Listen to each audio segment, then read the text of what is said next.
Mapagpalang araw mga kapatid. Dito share ko lang tong DIY na ginawa kong cartridge na ballpen siya. Hindi siya karayom. Pwede mo siya gamitin sa papel. Goods na goods to para sa mga newbie na alam naman natin mahal ang fake skin. Hindi mo na kailangan ng fake skin. Ito mga kailangan natin. Cartridge na Yellow Dragon. Pwede sa Shopee yan. Round shader yung cartridge na yan. Cutter, mighty band, ballpen, tsaka bulak. Ito pala paano magtanggal ng karayom sa cartridge. Para nagbabalat ka lang. Medyo matigas kasi siya eh. Makikita nyo yan, iaangat nyo lang yan. Medyo matigas lang. Yun, talsik. Talsik siya, medyo matigas kasi. Kaya, ganun. Dahan-dahan lang kayo, baka masugatan kayo. Ito yung tsura nyan. Yan yung karayom, tsaka meron siyang silicone na plastic. Yan, tinanggal ko na yung taas niyan. Diyan yung kakabit yung silicone. Ito yung silicone na sinasabi ko. Yan yung naglalaro ng karayom. Pababa, pataas, up and down ba, pag umaandar na yung machine. Yan, makikita nyo sa gitna na yan. Ayan yung humaharang sa silicone para hindi siya dumiretso, para maglaro siya. Yan ang pinaka-importante, yung gitna na yan. Yan tinuturo ko. Maya paliwanag ko sa inyo kung paano yung ibig ko sabihin. Ito kailangan natin ballpen. Meron ako nakikitang vlogger na ginagawa nila, hinahati nila eh. Parang hindi na nila tinatanggal yun. Ginagawa nila, dinudugtong pa. Ito pamadaliin natin. Bali buo natin susukatin siya tapos ayan. Ganyan yan, buo. Ayan, makikita nyo yung gitna na yan. Yan yung sinasabi ko. Yan yung bulak na may mighty band. Maya paliwanag ko kung paano ko ginawa yan. Tapos yung dulo na yan, para hindi mano yung ink, nilagyan ko lang ng matulis na plastic para saktong-sakto lang, para hindi umawas yung ink ng ballpen.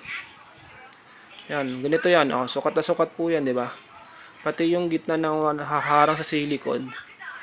Yan na rin yung haharang sa silicone para makapaglaro din yung ballpen sa cartridge pag gumana na yung makina. Yan yung silicone. Mamaya papakita kung paano assemble yan. Tingnan nyo, sukat na sukat. Parehong-pareho lang din yung sukat niya. Para sakto sa machine. Ito yung bulak. Bali, papaikot mo lang yan. Ganyan. Parang, yan, manipis lang. Sakto yung pinakamaganda yung manipis lang gawin nyo. Ito, kailangan mighty band. Yan, papaikot mo lang yan dyan. Tapos, lagyan mo lang din ng mighty band. Tapos, ibilad nyo na lang para sobrang tigas.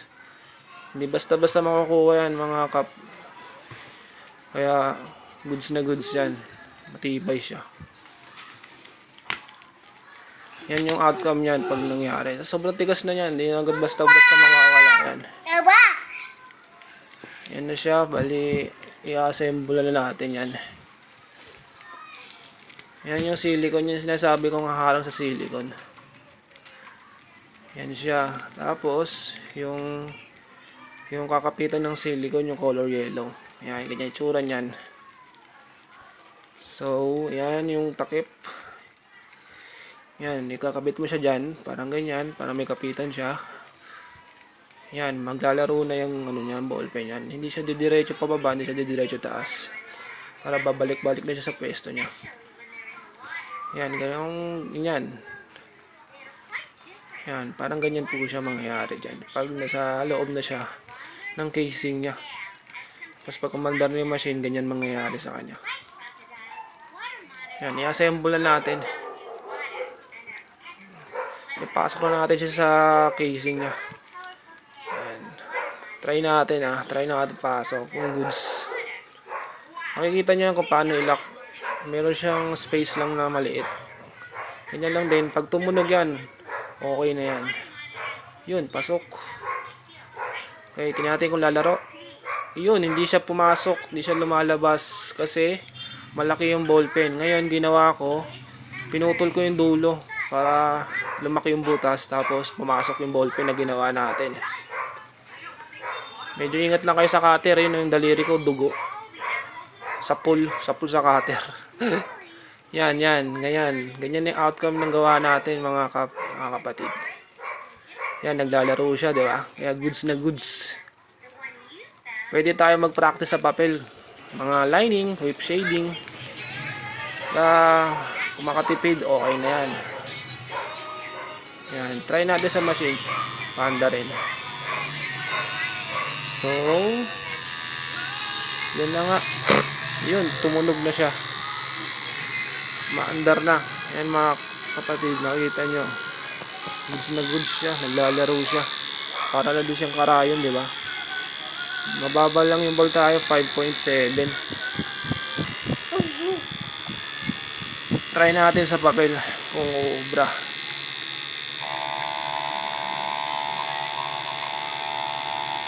Medyo ma-vibrate siya, syempre. Hindi naman perfecto gawa natin. Pero yung purpose kasi ng gawa natin.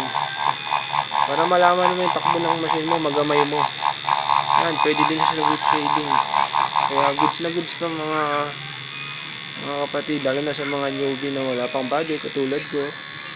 Yan, okay na okay ito, promise. 5.7 lang yung voltage niyan. Ma-vibrate siya pero okay na din pang practice yan. Kahit sa papel, makaka-practice ka na, di ba? Pwede ka na magpal sa lining kasi lining ang pinaka-importante sa tato. Lalo na kung nag-uumpisa ka pa lang, kaya dapat maganda yung lining natin. Yan yung parang yan yung puno natin. Ang puhunan yung lining. Try natin sa mataas na voltage. Yan, 8 volts. Try natin yan yung pang lining na maganda, 8 volts na voltage. Depende naman sa inyo yan kung ano gusto nyo voltage. Para sa akin 8. Yan ang the best, di ba? Goods na goods, matibay din yung ginawa natin para talaga siyang karayom. Sana makatulong tayo sa mga newbie na gumpisa pa lang, lalo na mga wala pa tayong budget, nag-aaral pa lang, kaya goods na goods to. Pang practice sa mga lining, whip shading, para magamay natin yung takbo ng machine natin. Sana nakatulong ako sa inyo mga kapatid. Pa-like and share na din. Kung gusto nyo din, papalo na din po. Maraming salamat po. Thank you.